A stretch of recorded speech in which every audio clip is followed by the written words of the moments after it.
बिस्मिल्लाहिर्रहमानिर्रहीम। अस्सलाम वालेकुम नाज़रीन, आप देख रहे हैं प्राइम टाइम विद टीएम। मैं हूं तारिक महमूद। पाकिस्तान की माशी सूरत हाल, जो नई माशी टीम है, क्या उसकी तरजीहात माजी की जो टीम थी उससे मुख्तलिफ है?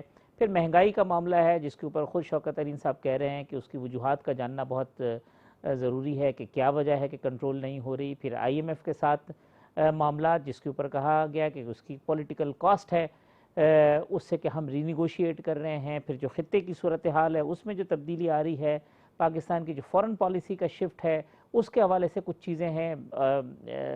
जो बजट की आमद है उसके अंदर गवर्नमेंट को क्या चैलेंजेस है, परेशानियां क्या हैं, अगर ये कोविड की सूरत हाल बढ़ती है तो क्या इम्पेक्ट होगा, बैनुल-अक़वामी सरमायाकारी है उसका माहौल क्या है, क्या स्टेप उठाए जा रहे हैं, और इस हवाले से जो आइंदा चंद माह हैं उसकी जो माशी सूरत हाल है उसको हमारे जो माहिरीन मईशत हैं वो किस नज़र से देख रहे हैं। आज के प्रोग्राम में इन्हीं मौज़ूआत का अहाता करने की कोशिश करेंगे। मेरे साथ मौजूद हैं मोहतरम जनाब डॉक्टर फ़ारूक सलीम साहब, किसी तारुफ के मोहताज नहीं। मेरे साथ मौजूद है हारून शरीफ साहब, साबिक चेयरमैन बोर्ड ऑफ इन्वेस्टमेंट, और मेरे साथ मौजूद हैं डॉक्टर शाहिद हसन सिद्दीकी साहब, मारूफ माहिर मईशत। डॉक्टर फ़ारूक सलीम साहब, अगर मैं इब्तिदा करूँ तो पहले तो हम बुनियादी बात से करते हैं कि शौकत तरीन साहब के आने के बाद क्या जो माशी पॉलिसी है उसके अंदर कोई मेजर शिफ्ट नज़र आ रहा है? क्योंकि उन्होंने बड़ी ज़बरदस्त किस्म की तनकीद की थी अपना जो वजारत है उसके संभालने से पहले, और कमोबेश ये कह दिया था कि जितने स्टेप उठाए गए वो ठीक नहीं हैं। तो अब वो क्या चीज़ों को ठीक कर पाएंगे या उसी लकीर को आगे खींचने की कोशिश करेंगे जो उनसे पहले खींची जा चुकी है? थैंक यू तारिक साहब। कि मुझे शौकत तरीन साहब की जो सियासी पहलू रहे हैं, जो माशी पहलू हैं पिछले हफ्ते भर से, उन्होंने मईशत के मैदान में मजीद मैं समझता हूँ कि एक गैर यकीनी की फ़ज़ा फैला दी है और बहुत ही कंफ्यूज कर दिया है सारा का सारा मामला। और ये मैं इसलिए कह रहा हूँ कि आप अगर गौर से देखिए कि शौकत तरीन साहब क्या कह रहे हैं और उनका मुकाबला कीजिए कि बाकी जो हुकूमती टीम है वो क्या कह रही है, तो महसूस ऐसे होता है कि शौकत तरीन साहब किसी से भी एक पेज पे वो नहीं है। उन्होंने जो प्रेस कॉन्फ्रेंस की, आप गौर से देखें तो जब नैब के ऊपर सवाल किया गया तो शौकत तरीन साहब ने कहा कि उन्होंने टर्म इस्तेमाल की कि स्टॉप डिगिंग, यानी कि मजीद खोदना बंद कर दें, मूव फॉरवर्ड, आप आगे चलें। तो यहाँ पे महसूस मुझे ऐसे हुआ कि हमारे वजीर खजाना जो नए आए हैं और वजीर आजम साहब जो हैं वो एक पेज पे नहीं है। फिर IMF के बारे में उन्होंने कहा कि इतना टैक्सेस हम नहीं डाल सकते, हम बिजली का रेट नहीं बढ़ा सकते। फिर उन्होंने स्टेट बैंक के हवाले से जो टर्म इस्तेमाल की कि वो मादर पिदर आज़ाद नहीं हो सकता। तो मुझे महसूस ये हुआ कि हमारे वजीर खजाना साहब जो हैं वो IMF के साथ भी एक पेज पे नहीं है। फिर उन्होंने कहा कि पिछले 32 महीने में जितनी भी माशी टीम है, जितनी भी वज़रा आए हैं खजाना के, उन्होंने सबने मईशत का बेड़ा गर्क कर दिया है। इसका मतलब कि वो जो पुरानी जितनी भी मईशत की टीम है उसके साथ भी वो एक पेज पे नहीं है। तो वो वजीर आज़म साहब के साथ एक पेज पे नहीं है, वो माशी टीम से एक पेज पे नहीं है, वो IMF के साथ एक पेज पे नहीं है। तो अब सोचिए कि जो सरमायाकार है मुल्क के अंदर या मुल्क से बाहर, वो कितना कंफ्यूज हो गया होगा। अब हुकूमत एक नया वजीर खजाना सामने लेके आई है और वो भी सिर्फ 6 माह के लिए, क्योंकि इस वजीर खजाना को भी हुकूमत को इलेक्ट करवाना होगा किसी न किसी पार्लियामेंट के अंदर, क्योंकि वो अदालती कानून और अदालती फैसला सामने है। अब हुकूमत पहले वाला जो उनका वजीर खजाना था हफीज शेख साहब, उसको नाकाम रहे पार्लियामेंट में इलेक्ट करने में। तो कंफ्यूजन है, बहुत गैर यकीनी की फजा है तारिक साहब। जी हारून साहब, अब जो फ़ारूक सलीम साहब ने बात की इसका तो मतलब ये है कि या तो शौकत तरीन साहब पूरी पॉलिसीज़ को यू टर्न ले लें 180 डिग्री के ऊपर और अपनी कोई नई एक सिंध का तयन करें और सारे स्टेक होल्डर्स को अपने पेज पे लेके आएँ, या फिर खुद किसी के पेज पे चले जाए, तो होगा क्या? तो बहुत शुक्रिया मुझे बुलाने का। देखिए, ये जो पहली बात तो बहुत अहम है कि पाकिस्तान अब जो स्टेबलाइजेशन से जो शौकत कह रहे हैं कि एक चेंज ऑफ माइंडसेट की ज़रूरत है जिसमें हमने ग्रोथ को बढ़ाना है टारगेट से। ये एक उनका जो मेजर, जिसको आप यू टर्न कह रहे हैं, मैं उनसे कह रहा हूं कि उनकी जो अप्रोच है वो अभी तक की स्टेबलाइजेशन की अप्रोच से थोड़ी सी फर्क है।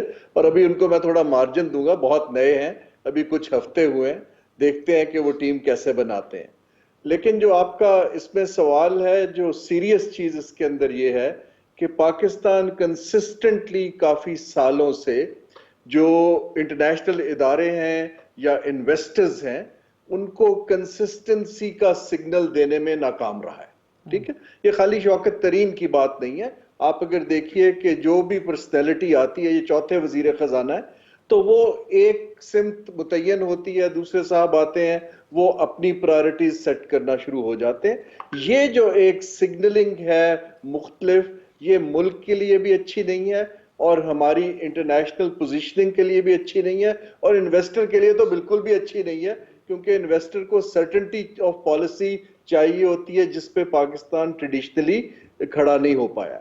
आपके सवाल का दूसरा हिस्सा है कि आया शौकत तरीन कंसेंसस इस पे बिल्ड करने की कोशिश करेंगे। देखिए, वो बातें कुछ जो कर रहे हैं, वो पाकिस्तान के स्ट्रक्चरल इशू की बात कर रहे हैं, स्टेट ओन एंटरप्राइज की भी बात कर रहे हैं, अपना ये जो आपका सर्कुलर डेट की भी बात कर रहे हैं, और वो बिल्कुल सही कह रहे हैं कि आमदन बढ़ेगी तो ही हम फिर आगे चल पाएंगे। लेकिन सवाल ये पैदा होता है कि अभी तक ना तो वो इलेक्टेड हैं, उनका अभी टेस्ट होना है कि उनकी पॉलिटिकल कन्वीनिंग पावर क्या है। अगर वो अप्रोच करते हैं, जितनी इंटेंसिटी है पॉलिटिक्स की इस वक्त, और जो इदारों की और फेडरेशन और सूबों की फ्रेगमेंटेशन है, ये इसके अंदर तो कोई ऐसा शख्स या एक ऐसी टीम काम कर सकती है जो सबका कॉन्फिडेंस इंस्पायर करे, टेक्निकली भी और सियासी तौर पे भी।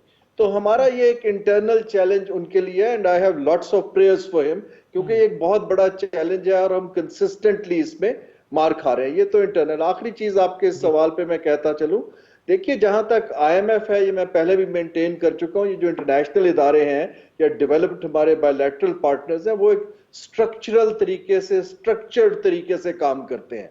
वो ये नहीं, ये हुकूमत की कमिटमेंट होती है, ये नहीं होती कि ये पुरानी वजीर खजाना की थी, अब मैं आ गया हूं तो कोई और कमिटमेंट है। उसके लिए बाकायदा टेक्निकल पेपर्स तैयार करने पड़ते हैं। अब जैसे IMF की कल की स्टेटमेंट है कि हम डायलॉग को वेलकम करते हैं, ऑफ कोर्स वो करते हैं, लेकिन अब जब हमारा छठा रिव्यू होगा तो उसमें बात होगी कि भी हमने इस सिमत के अंदर कोई थोड़ी बहुत अगर डिविएशन करनी है।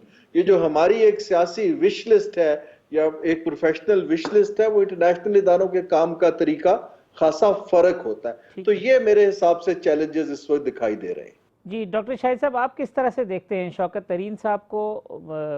क्या कोई नया कर पाएंगे, वही वाली चीज़ों को आगे लेके चलेंगे? पॉलिसी में आपको कोई फ़र्क नज़र आता है अगले आने वाले दिनों के अंदर और उसका इम्पैक्ट? मैं फर्रुख शरीफ की बात को आगे बढ़ाऊंगा। मेरे ख्याल से उन्होंने न सिर्फ ये कन्फ्यूजन क्रिएट किया है, बल्कि एतमाद का एक ऐसा संगीन बुहरान पैदा किया है जिससे ये लगता है कि उनको हक़ाइक़ का इदराक ही नहीं है। उन्होंने पहले तो, जैसे आपने जिक्र किया, चंद हफ्ते पहले ये कहा था कि तहरीक, उनके अल्फाज जो थे, तहरीक इंसाफ की हुकूमत ने मईशत का बेड़ा गर्क कर दिया, उसकी सिमत गलत है, और उन्होंने शरह सूद की पॉलिसी को सख्त जो है तनकीद का निशाना बनाया था। वो भूल गए कि 13.25% जो किया था, वो किया था स्टेट बैंक के मौजूदा गवर्नर ने, जो रजा बाकर साहब हैं, और उसमें मिनिस्ट्री फाइनेंस का जुरिस्डिक्शन है ही नहीं। पहले तो ये और बात है कि हम पहले से ये कह रहे थे कि शरह सूद और रुपए की कदर को जिस तरह किया था, उससे 6,000 अरब रुपए मईशत को नुकसान पहुंचा था। तो उन्होंने ये शरह सूद की जब बात की, तो अब सवाल ये पैदा होता है कि आज क्या तमाशा हो रहा है। उस वक्त ये था कि अफरात ज़र 7% था, तो 13.25% पर ले गए थे। आज अफरात ज़र 11.25 है और आपने शरह सूद को 7% कर दिया। तो ये तो बिल्कुल दूसरा रिवर्स हो गया। ये तो एक मनफी जो है नेगेटिव ग्रोथ है। आप ये कह रहे हैं कि अफरात ज़र से बहुत कम रहेगा जो है शरह सूद, तो इसका मतलब ये है कि जो बोरोवर्स हैं उनको आप फ़ायदा पहुंचा रहे हैं। और उन्होंने कानून जो है, स्टेट बैंक ने, मैं आपको रिकॉर्ड पे बता रहा हूँ, आईने पाकिस्तान की शिक 3, आईने बैंकिंग कंपनी ऑर्डिनेंस 26A और 40A की खिलाफ वर्जी की है। इसमें तो ये था कि मनफी शरह सूद देना खातेदारों को, वो एक्सप्लॉयटेशन है। तो जब 11.1% आपका अफरात ज़र है, तो आपने सेविंग बैंक के रेट जो है वो 5.5% कर दिए, जो कि फरवरी 2020 में 11.25 थे। यानी इसका मतलब ये पेंडेमिक के बाद आपने उनको 700 अरब रुपए का झटका पहुंचाया। हालांकि प्रॉफिट एंड लॉस शेयरिंग थे, आपने उनको लिंक कर दिया इंटरेस्ट रेट के साथ। पहली चीज। दूसरी ये कि जो पॉलिसी चीज है, वो खेल क्या कर रहे हैं मैं आपको बता दूं। 1993 से अब तक जितने स्टेट बैंक जो IMF के प्रोग्राम हैं उनका था स्टेबलाइजेशन वर्सेस ग्रोथ। वो हमेशा 93 से अब तक एक ही बात कर रहे हैं, पहले आप स्टेबलाइज करें, उसके बाद मईशत को ग्रोथ देखे जाएंगे। अब वो ये प्रिज्यूम कर रहे हैं कि मईशत जो है स्टेबलाइज हो गई, हम ग्रोथ की तरफ जाएंगे, मगर साथ में वो भी कह रहे हैं कि जी हम टैक्स की रेवेन्यू नहीं बढ़ा सकेंगे, हम बिजली के नर्ख नहीं बढ़ा सकेंगे, लेकिन इस्लाहात करने की बात नहीं कर रहे हैं। इसका मतलब ये है कि आप आग से खेल रहे हैं कि IMF ने, मेरे ख्याल से जो मेरी इत्तलात हैं, हुकूमत पाकिस्तान को प्राइम मिनिस्टर ने फोन किया था, कंसेंट दे दी थी कि जी आपका पेंडेमिक से बहुत बड़ा नुकसान हो गया, हालांकि अल्हम्दुलिल्लाह सबसे कम हमारा ही हुआ है, लेकिन उसकी वजह से हम आपको कंसेशन देने के लिए तैयार हैं। तो 1993 से अब तक ये छठी हुकूमत है, पांचों हुकूमत ने कंसेशंस लिए और पांचों हुकूमत ने स्टेबलाइजेशन के नाम पर मईशत को बुरान में मुब्तला किया। अब जो उसी रास्ते पर जा रहे हैं कि आप रेवेन्यूज कम कराएंगे, अखराजात बढ़ाएंगे, IMF का अगले प्रोग्राम की तैयारी करेंगे और इस दौरान में ये चोर डाकू का नारा चलता रहेगा। उसके बाद जो है वो आप दोबारा देखेंगे IMF के पास जाएंगे। तो मेरा कहना यह है, मेरा सवाल है, मैं आपसे कह रहा हूँ, पहला चीज ये कि पाकिस्तान में जिस पर टैक्स एमनेस्टी आई थी, इमरान खान साहब ने दी थी, वो दुनिया की तारीख से सबसे ज्यादा नरम टैक्स एमनेस्टी थी, जिसमें यह कहा था कि 1.5% पर आपकी प्रॉपर्टी माफ हो जाएगी। अब उसके बाद कानून ये बना दिया गया था, ये कानून था कि जो लोग इससे फायदा नहीं उठाएंगे उनको हम असासे जब्त कर लेंगे। अब सवाल ये है कि वो असासों की तफसील हुकूमत के पास है, प्राइम मिनिस्टर ने भी कहा था कि जी असासों की तफसील हमारे पास है जो मुल्क के अंदर है। उसमें मैंने रिसर्च करके उनको बताया कि आपके जो असासे आपके पास हैं उससे आपको 900 अरब रुपया चंद माह में मिल जाएगा। वो कैसे मिलेगा? एक आदमी ने 1 अरब रुपया कौमी बचत स्कीम में लगाया, उसने डिक्लेयर किया 1 लाख रुपया।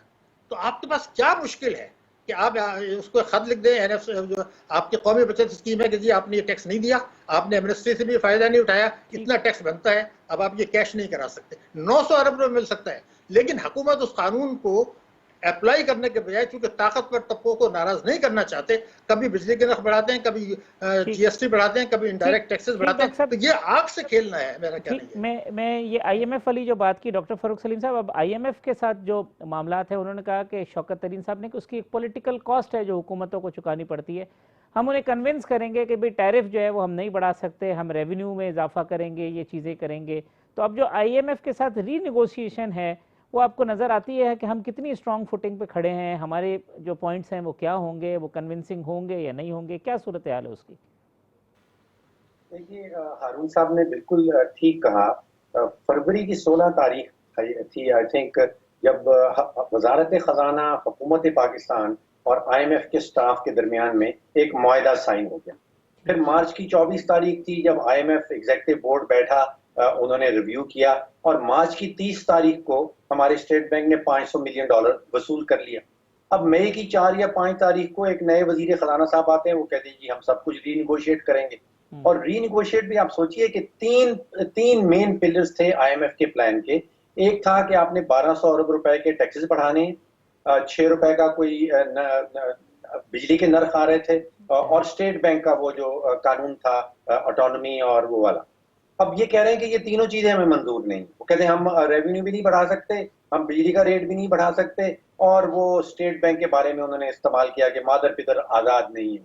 तो फिर तो ये तो रीनिगोशिएट नहीं है, ये तो आप कह रहे हैं कि हमको वो पूरा का पूरा IMF का जो प्लान है वही मंजूर नहीं है। देखिए, दुनिया के सामने वजारत खजाना हुकूमत पाकिस्तान ने ये अग्रीमेंट साइन किया है, वो नहीं देख रहे हैं कि आपका कोई नया वजीर खजाना आ गया है या नहीं आ गया। तो यहाँ पे ये रीनिगोशिएशन, अब वो बिल्कुल हारून साहब ने ठीक कहा कि उन्होंने कह दिया कि जी 6th रिव्यू जब आएगा तो फिर हम आपके साथ कंटिन्यू करेंगे। इसका मतलब हमारा बजट तो पहले आना है, उससे पहले हमने अपना बजट पेश करना है, और बजट उसके मुताबिक पेश किया जाएगा जो हमने अग्रीमेंट किया है IMF के साथ। अच्छा, अब मुझे याद नहीं, मैंने बड़े सारे IMF के एग्रीमेंट जो हैं वो पढ़े हैं, बाकी दुनिया के साथ जो वो एग्रीमेंट्स करते हैं वो आपको डायरेक्टली ये नहीं कहते कि आप बिजली का नर्ख बढ़ा दें या बिजली का टैरिफ बढ़ा दें। वो ये कहते हैं कि भैया आपके बिजली के शोबे में 1000 अरब रुपए का सालाना नुकसान हो रहा है, खसारा कर रहे हैं आप, उस खसारे को आप खत्म कर दें। अब उस खसारे को खत्म करने के बहुत सारे तरीके हैं। उसका एक तरीका यह है कि जो 20 से 25% आपकी बिजली चोरी हो रही है, आप उस चोरी को कमी करें। आप जो बिल करते हैं उसकी सिर्फ 90% आप वसूली करते हैं, आप उस वसूली का रेट बढ़ा दें। अगर आप महंगी बिजली ले रहे हैं निजी बिजली घरों से तो उसको रीनिगोशिएट कर लें। ठीक। जब हमसे ये तीनों चीजें नहीं होती, जब हुकूमत ये तीनों चीजें करने में फेल हो जाती है, चोरी नहीं रोक सकती, वसूली नहीं बढ़ा सकती, तो फिर उसके पास एक हरबा बचता कि जी आप रेट बढ़ा दें। तो ये हर सारा का सारा मलबा आईएमएफ के ऊपर डाल देना दुरुस्त नहीं है। वो आपको ये नहीं कहती कि आप अपने टैरिफ के रेट बढ़ा दें, वो कहती है कि आप किसी भी तरीके से अपना 1000 अरब का जो बिजली के शोबे में नुकसान कर रहे हैं वो खत्म कर दें। ठीक बात। तो सारा का सारा मलबा जो है वो आईएमएफ के ऊपर नहीं डाला जा सकता। अच्छा, एक और बड़ा बुनियादी नुक्ता मेरे ज़हन में जो तारिक साहब आता है वो ये है कि आप सोचिए कि 32 महीने इस हुकूमत के गुजर चुके हैं, यानी कि तकरीबन 50% जो टाइम वोटर्स ने इनको दिया था वो खत्म हो गया है। अभी हम फेज 1 में फंसे हुए हैं, अभी टीम तश्कील दी जा रही है। अब खुदा करे कि शौकत तरीन साहब एक बड़ी जबरदस्त टीम सामने लेके आए और फिर वो टीम बैठेगी, कई महीने लगेंगे उसको मनसूबाबंदी करते हुए, फिर कई महीने लगेंगे उस मंसूबों के ऊपर अमल दरामद होते हुए, तो नताइज जो हैं वो जो बाकी मानदा पीरियड रह गया है पीटीआई हुकूमत का, उसके दौरान किसी किस्म का कोई नतीजे की उम्मीद लगा के रखना, मैं समझता हूँ दोबारा मायूसी की तरफ जाएंगे। हारून साहब, ये जो बजट वाली बात उन्होंने की, अब जो कहा कि अब जो छठा रिव्यू है उसमें बातें होंगी, तो फिर अब हमें बजट के मौके पे जो चीज़ें हम कमिट कर चुके हैं वो तो फिर पूरी करनी पड़ेंगी, तो बर्डन आएगा लोगों के ऊपर, या अगर हम उसको अवॉइड करेंगे तो फिर एक और नई सूरत हाल में खड़े होंगे। ये देखिए, ये जो बजट है, जो कमिटमेंट्स हैं, वो तो एज ए सॉवरन नेशन आपको ऑनर करनी पड़ेंगी। लेकिन जो शौकत की, मैं जो उनकी प्रेस कॉन्फ्रेंस शौकत तरीन की सुन रहा था, उन्होंने हिंट दिया कि वो कोशिश करेंगे कि फेडरल गवर्नमेंट के इखराजात में कमी ला सकें। अगर उसमें कुछ वो सब्सटेंशियल कोई रिफॉर्म कर पाते हैं और थोड़ी सी फिस्कल स्पेस बढ़ा पाते हैं तो गालिबन उससे वो कुछ रिलीफ दे पाएंगे। लेकिन जो वो बात कर रहे हैं इस वक्त कि अगर आपने ग्रोथ की तरफ जाना है और इन्वेस्टमेंट टू जीडीपी बढ़ाना है, तो हमारे पास इस वक्त तो कोई ऐसे जराए हैं नहीं कि जो हमारा 15% है इन्वेस्टमेंट टू जीडीपी का रेशो, उसको हम बढ़ा पाए। ना हम मजीद कर्जा लेने के मुतहम्मिल हैं, क्योंकि हमारी जो debt to GDP ratio already sustainable बिल्कुल क्लोज लाइंस पे जा रही है। इसके अलावा हमारे पास फॉरेन डायरेक्ट इन्वेस्टमेंट जो है, पहले जो थोड़ी बहुत लाइन हुई थी वो फिर रुक गई, अब दोबारा से रिवाइव करने की कोशिश हो रही है। इस हुकूमत के टेनर के अंदर तो मुझे नया प्रोजेक्ट लगाना 2 साल में मुश्किल दिख रहा है। हाँ, अगर कोई मैसिव स्ट्रक्चरल चेंज आ जाए, हम कोई प्राइवेटाइजेशन बड़ी 4-5 बड़ी डील्स कर लें जिससे पैसा कुछ मुल्क के अंदर आ जाए, या हम कुछ डिसइन्वेस्टमेंट्स कर पाए या खर्चे घटा पाए, ना तो मुझे रेवेन्यू बढ़ता दिख रहा है, ना मुझे अभी कोई रिलीफ इंटरनेशनल इदारों से नजर आ रही है, ना ही कोई सिग्निफिकेंट फॉरेन डायरेक्ट इन्वेस्टमेंट आ रही है। सो ना एक्सपोर्ट कोई सब्सटेंशियली ऊपर जा पाएगी जो ही आप इंसेंटिव्स को स्क्वीज करेंगे, क्योंकि अभी कोविड की वजह से हमें खासी रिलैक्सेशन मिली हुई है। जो ये अल्लाह करे कोविड खत्म होगा, लेकिन उसकी एक डाउन साइड ये है कि रिलैक्सेशन भी खत्म होनी शुरू हो जाएगी। तो फिर ऑप्शन मिनिमाइज होके, हारून साहब, सिवाय प्राइवेटाइजेशन के ऑप्शन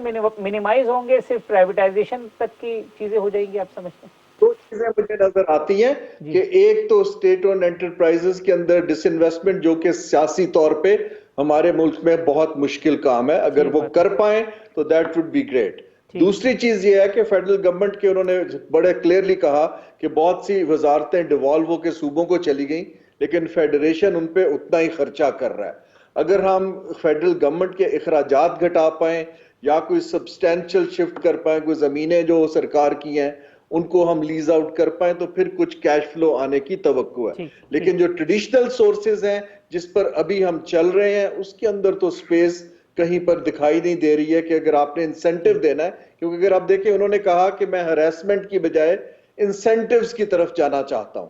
अगर आपने इंसेंटिव्स की तरफ जाना है तो सरकार तो नॉर्मली फिस्कल इंसेंटिव्स देती है, मॉनेटरी पॉलिसी के देती है।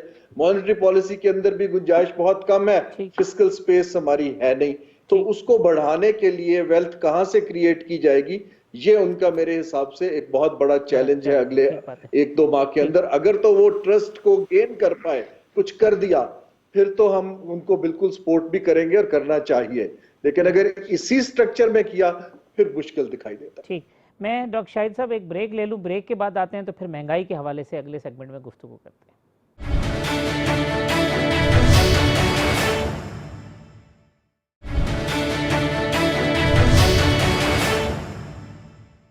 वेलकम बैक नाज़रीन। डॉक्टर फ़ारूक सलीम साहब, हारून शरीफ साहब, डॉक्टर शाहिद हसन साहब मेरे मेहमान हैं। डॉक्टर शाहिद साहब, महंगाई का मामला अगर खुद शौकत साहब कहते हैं वजह ढूंढनी होगी, इमरान खान साहब कहते हैं मैं मॉनिटर करूंगा, और अब जो है ना नहीं होगी, फिर डबल डिजिट में चली जाती है उसी अप्रैल के महीने के अंदर। ये इसका सिरा है कहाँ से पकड़ें या नहीं, अब ये सबके कंट्रोल से बाहर हो गया है मामला? देखिए, बात यह है कि तहरीक इंसाफ की हुकूमत के दौर में महंगाई इंतहाई तेजी से बढ़ी थी, लेकिन पैंडेमिक के बाद दुनिया भर में महंगाई कम हुई और पाकिस्तान में भी कम हो गई थी। तो जनवरी 2021 में अगर आप देखें तो हमारा अफरात ज़र था 5.7%, जो माकूल था, लेकिन फरवरी में ये हो गया 8.7, और प्राइम मिनिस्टर ने भी कहा जी मैं एक्शन लूंगा, दूसरे लोगों ने भी कहा। मार्च में ये हो गया 9.1, और उसके बाद अप्रैल में हो गया 11.1। तो सवाल ये कि इसकी वजूहात क्या है? पहली वजह कि पाकिस्तान में बेशतर माशी पॉलिसियाँ ताकतवर तबकों के मुफाद में या उनके दबाव पर बनाई जाती हैं, और उसके लिए अगर कानून तोड़ना पड़े तो कानून तोड़ने में कोई शर्म महसूस नहीं होती, और उसके लिए नई कानून साजी करनी पड़े तो उसके लिए भी कोई शर्म महसूस नहीं होती। दूसरी है कि वफाकी हुकूमत और सूबाई हुकूमतों के साथ हमारे इदारे, जिसमें स्टेट बैंक है, FBR है, नेपरा है, ओगरा है और दूसरे इदारे हैं, इनका एक गठजोड़ है आपस में और ताकतवर तबकों के साथ। तो जो हमारी फ्री मार्केट इकनॉमी होती है उसमें रेगुलेटर्स होते हैं, जब रेगुलेटर्स ही गठजोड़ कर लें तो फिर कौन काम करेगा? दूसरी बात यह हुई कि IMF का हुकूमतों के साथ एक गठजोड़ हो गया, वो इस्तेमारी ताकतों के मुफाद में हमारी मईशत को गैर मुस्तहकम कर रहे हैं, और हुकूमत इक़्तिदार को बरकरार रखने के लिए ताकतवर तबकों की खुशनुदी हासिल कर रही है। इस पर यह गाड़ी चल रही थी। लेकिन अब हुआ ये कि जैसे मैंने कहा कि रेगुलेटर्स भी मिल गए, तो फिर जो मुनाफाखोरी थी, जो ज़ख़ीरा अंदोज़ी थी, जो स्मगलिंग भी वो चलती रही। तो ये कहना है कि हुकूमत क्रिएट नहीं है, ये गलत है। हुकूमत ने उनके साथ गठजोड़ कर लिया है, और वो ये महसूस करते हैं कि इक़्तिदार में आने के लिए और इक़्तिदार को बरकरार रखने के लिए हमें अशराफिया की सपोर्ट चाहिए, जिसको आप माफिया कह लें, कार्टेल्स कह लें, जो भी कह दें। तो ये गठजोड़ माफिया के साथ है, और ये हमारे सिस्टम का हिस्सा है, और ये समझते हैं कि हुकूमत में आने के लिए भी इन्हीं की सपोर्ट चाहिए। वो इलेक्टेबल्स हैं, इसीलिए आप देखा कि 2 पिछली पार्टियां मुशर्रफ हुकूमत के जो लोग थे इलेक्टेबल्स, वो आज सारे मौजूद हैं। तो या तो वो लोग मौजूद हैं जो कि इकोनॉमी को मैनिपुलेट करते हैं, फिगर्स को, और हुकूमत को ये मशवरा देते रहते हैं जैसे अब दे रहे हैं। तो ये चीज़ है, इसको अगर हम तोड़ नहीं सकते तो पाकिस्तान में महंगाई को मेरे ख्याल से खत्म करना मुमकिन नहीं है। अब मैं आपसे ये कर दूं कि इमरान खान साहब ने तहरीक इंसाफ में ये कहा था, उसके अल्फाज बता दूं, 10 नुकाते हिकमत अमली। इख्तिदार में आने के 100 दिन के अंदर हम अदल पर और इंसाफ पर मबनी एक टैक्सों की पॉलिसी नाफिज कर देंगे। ये 100 दिन के अंदर की बात की थी। अब अगर ये नाफिज कर दें तो फिर आपका GST जो 17% है वो 7.5 पर आ जाएगा, और आपका पेट्रोलियम भी 0 हो जाएगा। इसका मतलब ये कि पेट्रोल की कीमतों में 25 रुपए लीटर कम से कम कमी हो जाएगी, और GST कम होने से महंगाई कम होगी। लेकिन जो ताकतवर तबके हैं फिर आपको उनसे टैक्स लेना पड़ेगा। तो ये तो वफाकी काबीना ही तैयार नहीं है पाकिस्तान की। आप कैबिनेट, वो तो पार्लियामेंट को तो छोड़ दें। मसला डॉक्टर साहब कह रही है कि उसका नहीं है, रिट का नहीं है, मसला गठजोड़ का है। डॉक्टर फारूक सलीम साहब, ये तो फिर गठजोड़ ना खत्म होगा ना महंगाई खत्म होगी। ये मैं समझता हूँ कि देखिए, जब चीनी की कीमत बढ़ती है तो हमें बताया जाता है कि माफिया ये कर रही है काम। आटे की कीमत बढ़ती है तो माफिया का नाम लगाया जाता है, बिजली की कीमत बढ़ती है तो माफिया का नाम लगाया जाता है। ये माफिया आखिर किस बला का नाम है? मैं ये समझता हूँ कि माफिया को हुकूमत इस्तेमाल कर रही है जैसे कुर्बानी का बकरा ढूंढ लिया उन्होंने। असल में प्रॉब्लम ये है कि पॉलिसी का फुकदान है। जब आपके पास पॉलिसी नहीं होती, आप काउंटर नहीं कर पाते, तो आप माफिया ढूंढ लेते हैं और सारा इल्जाम और सारा मलबा जो है वो माफिया के ऊपर फेंक देते हैं। आप चीनी के ऊपर कोई पॉलिसी लेके आए तो ये माफिया नहीं बच सकती। आप बिजली के ऊपर कोई पॉलिसी लेके आए तो ये माफिया नहीं बच सकती। तो माफिया तो मैं नहीं समझता हूँ कि कोई चीज जो है ऐसी एग्जिस्ट करती है। ये कुर्बानी का बकरा ढूंढा है हुकूमत ने और सारा मलबा जो है उसके ऊपर डालने की कोशिश की जाती है। अब आपने कहा था कि वजह क्या है, देखिए वो बड़ा बुनियादी सवाल है कि महंगाई की वजह क्या है पाकिस्तान के अंदर। दुनिया भर में महंगाई टेक्निकली अगर थोड़ी सी बात कर लें तो वो 2 किस्म की महंगाई होती है, कहलाती है कॉस्ट पुश और दूसरी है डिमांड पुल। कि आपके पास लोगों के पास पैसा बेतहाशा आ गया, आपकी मार्केट में अगर आप लाहौर रहते हैं, कराची रहते हैं, लेट्स से कि 100 दर्जन केले आए लेकिन डिमांड जो है वो 150 दर्जन की है, तो फिर कीमत बढ़ जाएगी। दूसरी है कॉस्ट पुश। हमारे यहाँ पाकिस्तान में डिमांड पुल टाइप की किसी किस्म की कोई इन्फ्लेशन मैं समझता हूँ नहीं एग्जिस्ट करती इस वक्त। ये प्योरली कॉस्ट पुश है, जिसका मतलब ये है कि आप बिजली की कीमत बढ़ाते हैं तो जिन चीजों में बिजली इस्तेमाल होती है उसका जो फाइनल प्रोडक्ट निकलेगा वो महंगा निकलेगा। आप गैस की कीमत बढ़ाते हैं, आप पेट्रोल की कीमत बढ़ाते हैं, आप ये सारी कीमतें कौन बढ़ा रहा है? बिजली की कीमत कौन बढ़ाता है? गैस की कीमत कौन बढ़ाता है? ये सारी चीजें तो हुकूमत खुद से बढ़ा रही है। अब देखिए, अगर आपने गंदम की सपोर्ट प्राइस जो है वो 1400 से 1800 कर दी है तो जाहिर बात है कि आटा भी महंगा होगा। अब वो 1400 से 1800 किसने की है? तो इसमें वजह तो बिल्कुल साफ जाहिर है कि हुकूमत खुद से कर रही है। अब मुझे बताइए कि शौकत तरीन साहब क्या करेंगे? क्या वो आटे की कीमत जो पिछले 2.5-3 सालों में 35 रुपए किलो से 70-75 पे चली गई है, उसको वापस किस तरह लेके जाएंगे? क्या बिजली की कीमत कम कर देंगे? क्या गैस की कीमत कम कर देंगे? इसी तरह चीनी जो है वो 55 रुपए से पहुंच गई है कहीं 100 रुपए में, उसको शौकत तरीन साहब किस तरह कम करेंगे? अच्छा, एक और तारिक साहब बड़ा बुनियादी नुकता, जिस मुल्क में सियासी अदम इस्तेहकाम होता है उसकी मईशत सीधे सीधे रुख नहीं चल पाती। ये मैं नहीं कह रहा हूं, ये एक IMF की बड़ी डिटेल स्टडी है। उन्होंने कोई 165 ममालिक का डेटा इकट्ठा किया, कोई 50 साल उस डेटा को स्टडी किया है, और वो ये कहते हैं कि जी जिन ममालिक में सियासी अदम इस्तेहकाम रहता है वहां पे माशी इस्तेहकाम नहीं आ सकता। अब आप जरा अपने मुल्क का गौर से देखिए कि हमारे यहाँ हो क्या रहा है। देखिए, हमारे यहाँ ना ऑपोजिशन अपना काम कर रही है, ना हुकूमत अपना काम कर रही है। हुकूमत का काम है पॉलिसी लाना, वो पॉलिसी बना नहीं पा रही। ऑपोजिशन का काम है to hold the government accountable, ना वो अपना काम कर रही है। यहाँ पे अब सियासत तो रही नहीं, ये तो इंतकामी कार्रवाइयां हैं इस वक्त। आप जमहूरियत, यहाँ पे कोई जमहूरियत नहीं चल रही है इस मुल्क के अंदर। यहाँ पे ऑपोजिशन भी इंतकाम की आग में जल रही है, और जो हुकूमत है वो भी प्योरली इंतकामी कार्रवाइयां कर रही है। और अगर आप पूछें सच के, जो 22 करोड़ पाकिस्तानियों के ऊपर बोझ है, चाहे वो महंगाई का बोझ हो, चाहे वो कोविड का डर हो कि किस तरह उससे बचाव का इख्तियार करना है, किस तरह तहफ़्फ़ुज़ कर, उसके ऊपर हुकूमत का कोई फोकस ही नहीं है। तो आप भूल जाएं कि आपकी जो मजमूई बोझ है 22 करोड़ पाकिस्तानियों के ऊपर, उसके ऊपर कोई आपको रिलीफ मिलने वाला। हारून साहब, फिर ये मामला तो जिम्मेदार तो फिर खुद हुकूमत हुई महंगाई की, क्योंकि उसकी पॉलिसी या उसकी जो स्टेप्स हैं वो बुनियाद बनते हैं बाकी चीज़ों की महंगाई की, जिस तरफ इशारा डॉक्टर फ़ारूक सलीम साहब कर रहे हैं। और मलबा फिर आप माफिया पे डाल दें, कार्टल्स पे डाल दें, दूसरी चीज़ों, वो भी हैं, पार्सल हैं। वर्दी पैनलिस्ट हैं, उन्होंने बहुत से इश्यूज को एड्रेस किया है, लेकिन अगर आप सोचिए जो स्ट्रक्चरल इश्यूज हैं पॉलिटिकल इकोनॉमी के या रेगुलेटरी कैप्चर के, जिनका जिक्र किया गया है, और इशराफिया का जो होल्ड है या इन्फ्लुएंस है, वो खाली इस हुकूमत में तो नहीं है, वो तो बहुत अरसे से चला आ रहा है। तो सवाल ये पैदा होता है कि अगर स्ट्रक्चरल इकोनॉमी के अंदर इश्यूज इस तरह के हैं, तो यही महंगाई इसी इश्यूज के साथ 2 साल पहले क्यों नहीं इस तरह एग्जॉर्बिटेंट तरीके से ऊपर जा रही थी।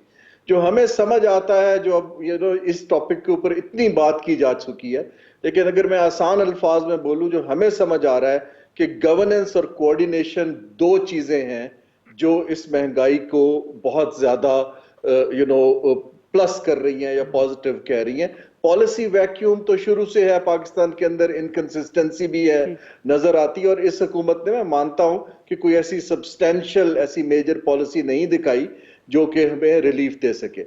अब जो गवर्नेंस का फेलियर है, मेरे उसमें सबसे बड़ी वरी मुझे इसमें है कि हम गवर्नेंस को एडमिनिस्ट्रेटर निगाह से देखते हैं, एडमिनिस्ट्रेटिव, कि जैसे गवर्नेंस जो है, हम अगर ब्यूरोक्रेसी को डांट लें, उनको अकाउंटेबिलिटी कर दें, तो गवर्नेंस बेहतर हो जाएगी। गवर्नेंस और कोऑर्डिनेशन जो है उसकी एक बड़ी फाइन लाइन है। मैंने कोई 8-10 साल वहां पर व्हाइट हॉल में यूके में काम किया, तो वहां भी जो मैंने देखा, देखिए जैसे हम रेगुलेटरी इंडिपेंडेंस की बात करते हैं, उसका यह मतलब नहीं है कि रेगुलेटर जो है आपसे बात करना छोड़ दे। जो कोऑर्डिनेशन की कन्वीनिंग स्पेस है वो बहुत ज्यादा क्रिटिकल है, जिसमें आप सियासी ऑब्जेक्टिव्स को, टेक्निकल एनालिसिस को, और जो बाकी अवाम की डिमांड की साइड है उसको इकट्ठा करके फैसला करते हैं। अब अगर सूबे फेडरेशन के साथ कोऑर्डिनेट नहीं कर पाएंगे, मिनिस्ट्रियां आपस में नहीं कर पाएंगी, मार्केट के इदारे ना होने के बराबर होंगे, क्योंकि market itself is an institution जिसके इदारे जो हैं वो सेल्फ रेगुलेशन करते हैं डेवलप्ड इकोनॉमीज के अंदर स्ट्रक्चर्ड में। तो फिर हम ये पॉपुलिस्ट स्टेटमेंट ही दे पाएंगे कि माफियाज हैं या मैं वजीर आजम का मेरे वो बॉस भी रह चुके हैं और I have utmost respect for him, लेकिन हमारे वजीर आजम है, लेकिन ये वजीर आजम का काम तो नहीं है कि हफ्तेदार वो कीमतों को मॉनिटर करे। उनको तो एक बहुत बड़े लेवल की फॉरेन पॉलिसी को देखना है, बड़े फैसले करने हैं।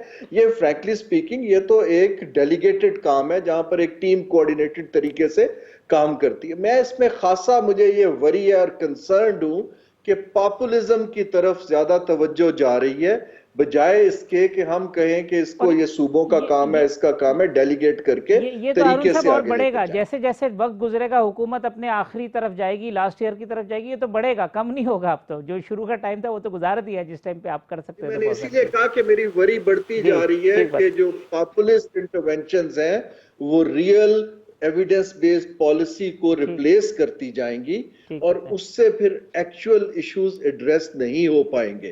और ये एक दो पर्सनैलिटीज को ही आप देखेंगे कि जी वो सब कुछ कर रहे हैं, लेकिन वो बयानात की हद तक फिर रह जाता है। जी हमें रियलिस्ट होना पड़ेगा। मैं एक वक्फा ले लूं, वक्फे के बाद आते हैं तो फिर अपनी डिबेट को जो है कंक्लूड करते हैं।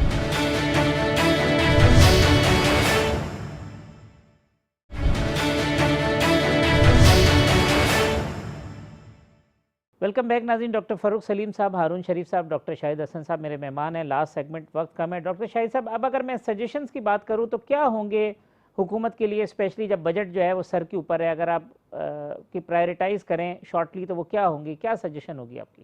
देखिए, तीनों पार्टियां जो पाकिस्तान की बड़ी हैं उनके उसमें ये लिखा हुआ है कि हर एक मुकर्रर हद से ज़्यादा हर किस्म की आमदनी पर टैक्स लगाएं और वो टैक्स आप लगाएं मईशत को दस्तावेजी बनाने के साथ, और GST को 7.5 से ज्यादा नहीं कर दें, और पेट्रोलियम लेवी जो है सिवाय भत्ते के और कुछ नहीं है उसको आप खत्म कर दें। बुनियादी चीज तो ये, अगर आप ये नहीं करते तो कुछ भी नहीं कर सकते। दूसरा मसला आ जाता है तवानाई का। तवानाई के शोबे में आप देखें कि 1200 अरब पे इन्होंने लिया था, सर्कुलर डेट अब 2400 अरब पर आ गया तमाम कुछ करने के बावजूद। तो एक तो उन वजूहात को दूर करना है जो इसके मंशूर में भी था जिसकी वजह से ये हो रहा है, दूसरे के इसके शोबे में जो इस्लाहात लानी है उसकी तरफ तवज्जो होगी। ये दोनों चीजें वो हैं जो ताकतवर तबकों के मफादात पर ज़र्ब डालती हैं। जब मैंने अशराफिया की बात की थी, आप मुझे इजाजत दें ये कहने की कि जब इस हुकूमत ने ये कानून बनाया कि हुक्मरान हो, जर्नल्स हो, जजेस हो, ब्यूरोक्रेसी हो, वो किसी ने भी लूट के बाहर पैसा भेजा है ऑफशोर में, वो पैसा वहीं रखें, पाकिस्तान ना लाएं और टैक्स दे दें, ये कहलाती है अशराफिया। जब इन्होंने ये कहा कि जो प्रॉपर्टी जो है 15 स्टोरी बिल्डिंग है चोरी के पैसे की, उस पर 1.5% टैक्स दे दें। मुझे जो बैंक से जो मुनाफा मिलता है बैंक से, उस पर 15% टैक्स है। चोरी के पैसे से बिल्डिंग पर 1.5% दिया, ये है अशराफिया दिया। 1.5% तो सारी दुनिया में कहीं नहीं होता। फिर उसके बाद कहा कि जी आप कंस्ट्रक्शन के शोबे में जो आप काम करेंगे वो काले धन लगाएंगे, उसमें आपसे कोई नहीं पूछा जाएगा। ये काले धन का सिस्टम आप बंद कर दें। एक चीज तो ये टैक्सों की तवानाई की पॉलिसी के साथ एक तो आपको माइक्रो फाइनेंस में जाना है, उसको लिंक करना पड़ेगा एहसास प्रोग्राम से। ये पनाहे गांव का ड्रामा खत्म करें। और तीसरी चीज ये है कि इस्लाहात की जरूरत है। टीम की अब हमें इतनी ज्यादा जरूरत नहीं है। मैं आपसे बता दूं कि अगर शौकत तरीन साहब का पिछला दौर देखें, जब उनसे इस्तीफा भी लिया गया था, तो वो ये था कि उनके दौर में पहले साल में जो ग्रोथ रेट थी वो थी 0.9%। IMF से उन्होंने नेगोशिएट किया था और वो 0.9% जो ग्रोथ थी वो ईस्ट पाकिस्तान की फॉल के बाद बदतरीन थी। उसको उस वक्त भी ऐसी बयानात आ रहे थे, आज भी ये बयानात आ रहे हैं। अब एक्शन की जरूरत है और वो एक्शन उन्होंने से ज्यादा लेना है हुकूमत ने। वो पॉलिसियां बनानी है जिसके लिए वो तैयार नहीं है। तो टैक्सों में, तवानाई के शोबे में करें, माइक्रो फाइनेंस के ऊपर करें, और तालीम और सेहत का बजट हमारा one of the lowest in the world है, उसकी तरफ तवज्जो करें।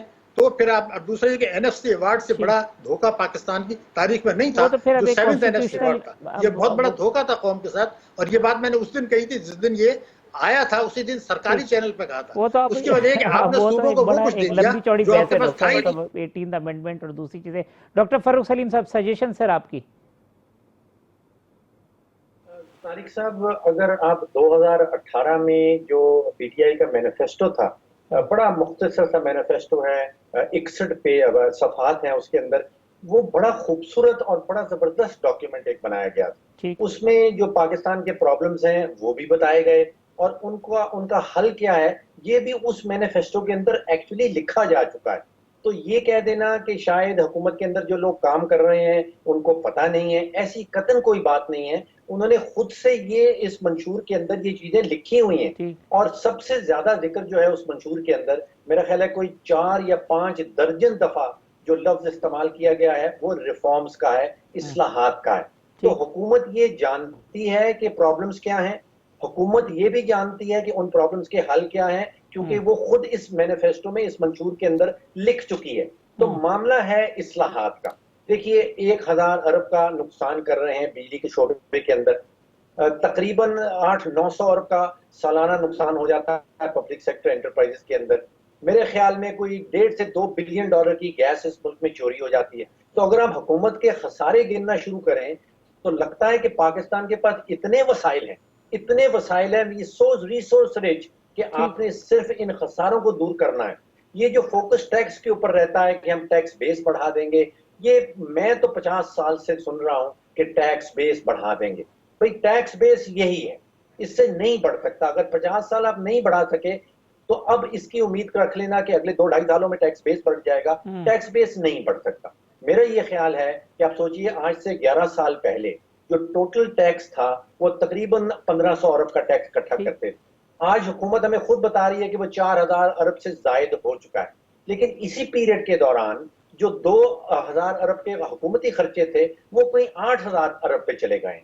इस वक्त अगर पाकिस्तान में 22 करोड़ रहने वालों का मैं कहता हूं खून भी चूस लिया जाए तो हुकूमत के अखराजात पूरे नहीं हो सकते जिस रफ्तार से वो बढ़ रहे हैं। तो फोकस टैक्स वाला बिल्कुल गलत है। मेरा ख्याल है कि ये जब तक आप हुकूमती अखराजात कम नहीं करेंगे, और एक बात बड़ी वाज़ेह अभी भी कही गई कि इतनी सारी फेडरल मिनिस्ट्रीज हैं और वो 18th अमेंडमेंट के बाद सूबों को दी जा चुकी हैं और हम अभी तक उसके अखराजात यहाँ पे बर्दाश्त कर रहे हैं। तो पब्लिक सेक्टर एंटरप्राइजेस की इस्लाहात, बिजली के शोबे की इस्लाहात, गैस के शोबे की इस्लाहात, गवर्नमेंट के अपने फिस्कल डिसिप्लिन की इस्लाहात, तो इस्लाहात के बगैर we going nowhere. Arun sir, मैं उस पर बात करना चाह रहा था। आपका आर्टिकल, उसके अंदर 2-3 चीज़ें मैंने देखी। एक तो ये कि क्या कैपेसिटी नहीं है हमारे पास कि जो अपॉर्चुनिटी आए बाहर की हम उसको अवेल कर सकें, क्योंकि उसमें आपने ब्यूरोक्रेसी का भी जिक्र किया, फिर जो पॉलिसी शिफ्ट जिस तरफ आपने इशारा किया कि उस पॉलिसी शिफ्ट की वजह से हमारे लिए जो अपॉर्चुनिटी इन्वायरमेंट क्रिएट हो रहा है, दूसरी तरफ हमारे अपने जो लूप होल्स है उसकी वजह से उन अपॉर्चुनिटीज़ को हम फ़ायदा उठाने की कैपेसिटी है हमारे यहाँ या नहीं है? जी ताई साहब, आपका जो इशारा है, let me try and explain, ये बड़ा क्लियरली लिंक्ड है जो बातचीत चल रही है। देखिए जो बजट है हमारा, मैं एक कमेंट करता जाऊं, उसके अंदर तो गुंजाइश पहले ही इतनी कम है कि वहां आपके पास प्ले करने का फील्ड ज्यादा होता नहीं है। सो जैसे तरजीहात 2-3 बनती हैं। एक तो जैसे कहा गया खसारे कम करने की कोशिश कर लें। हेल्थ सेक्टर, ये जो पेंडेमिक के बाद एक्सपोज हुआ है, एजुकेशन और हेल्थ दोनों है, लेकिन हेल्थ को तरजीह बनानी पड़ेगी और जहां से भी आपके पास पैसा है वहां पर डालना चाहिए, क्योंकि ये लॉन्ग टर्म के लिए बहुत जरूरी है। हमारी लेबर फोर्स है हमारे मुल्क में। जो आपका सवाल है कैपेसिटी का, देखिए 3 ये मैं आपको, पाकिस्तान की मिस्ड अपॉर्चुनिटीज की हिस्ट्री बहुत लंबी है। हम एक्साइटमेंट क्रिएट करते हैं, हम उसके बाद कुछ फटाफट पॉलिसीज बनाते हैं, एक स्पेस देते हैं, इन्वेस्टर आ जाता है, इसके बाद या तो वो प्रोजेक्ट लिटिगेशन में चला जाता है या पॉलिसी बदल जाती है या हमारे अंदर बनाने की कैपेसिटी नहीं होती है। आप चाहे सीपैक को ले लीजिए, वहां पर भी हमें चीन कुक कर देता है, हम इंप्लीमेंटेशन करने में भी स्ट्रगल कर रहे हैं। वर्ल्ड इकोनॉमिक फोरम का आप कंपेटिटिवनेस का इंडेक्स देखिए, वहां पर कैपेबिलिटी के बहुत सारे जो है इशारे हैं, जैसे आपकी प्रोक्योरमेंट करने का सिस्टम कितना तगड़ा है, आपके अंदर टेक्निकल सलाहियत कितनी है। मैं जब बहुत साल बाहर के इदारों के साथ होता था, तो जब मैं आता था टीम लेके, जब हम आते थे हमारे पास मैक्रो इकोनॉमिस्ट भी होते थे, इंजीनियर्स भी होते थे, रिसर्चर्स, सोशल साइंटिस्ट भी आते थे। जब हम काउंटर पार्ट से बात करते थे तो सारे जर्नलिस्ट थे और उनके पास बिल्कुल भी तजुर्बा नहीं था। तो ये इस बैकग्राउंड से जो मेरी वरी ये है, और मैंने जो कल अरब न्यूज में बात की सऊदी अरब की इन्वेस्टमेंट की, देखे गुडविल भी है, खान साहब ने स्पेस भी खोली है, लेकिन हमारी एब्जॉर्प्टिव कैपेसिटी जो ब्यूरोक्रेसी के अंदर है वो तो ना होने के बराबर है, तो हम आगे नहीं ले जा पाएंगे। जरूरत इस अमर की है कि प्राइवेट सेक्टर से प्रोफेशनल्स को स्पेस दी जाए, वहां पर हम बहुत बुरी तरह से नाकाम हो रहे हैं। That is where I worry. अगर हमने किटी को बढ़ाना है, सर तैयारी भी नहीं है और रेजिस्टेंस भी है, दोनों बातें हैं, तैयारी भी नहीं है और रेजिस्टेंस भी है। जी रेजिस्टेंस तो बहुत ज्यादा है। मैं आपको एक बिल्कुल कॉन्क्रीट मिसाल देता हूं। मैं एक दुनिया के सबसे बड़े इन्वेस्टर को लाया पाकिस्तान, जिन्होंने कहा मेरी पब्लिसिटी नहीं करनी, और वो रियल एस्टेट में भी, और वो दुनिया के सबसे बड़े होटल्स के मालिक हैं। सो हमने बात की, मुझे हाईएस्ट लेवल से कहा गया कि हमारा हेलीकॉप्टर पकड़े, आप उनको फलाने नथिया गली के गवर्नर हाउस में ले जाएं, उसको होटल में कन्वर्ट कर दें। मैंने कहा जी बिल्कुल ठीक है। जब मैं आने पे आया, ना मुझे हेलीकॉप्टर मिला, ना वहां पे कोई रिसीव करने वाला था। उन्होंने कहा जी हम आपको दौरा भी नहीं कराएंगे। अब सवाल यह है कि एक अच्छी विल हो। देखिए मैं मिनिस्टर ऑफ स्टेट के लेवल का था, और जारी बात है मुझे कहा गया होगा तो किस लेवल से कहा गया, लेकिन नीचे का जो बिल्कुल तैयारी नहीं थी। उन्होंने इस्लामाबाद में कहा कि हमें आप ये सेक्टर दे दीजिए, हम यहाँ हाई राइज बना के सब फेडरल सेक्रेटरीज के पेंट हाउसेस अपार्टमेंट्स बना देते हैं, बाकी में हम एक बहुत अच्छी हाउसिंग स्कीम बनाएंगे, इन्वेस्टमेंट लेकर आएंगे। वो मैंने और उस वक्त के फाइनेंस मिनिस्टर असद उमर ने उसको सपोर्ट किया।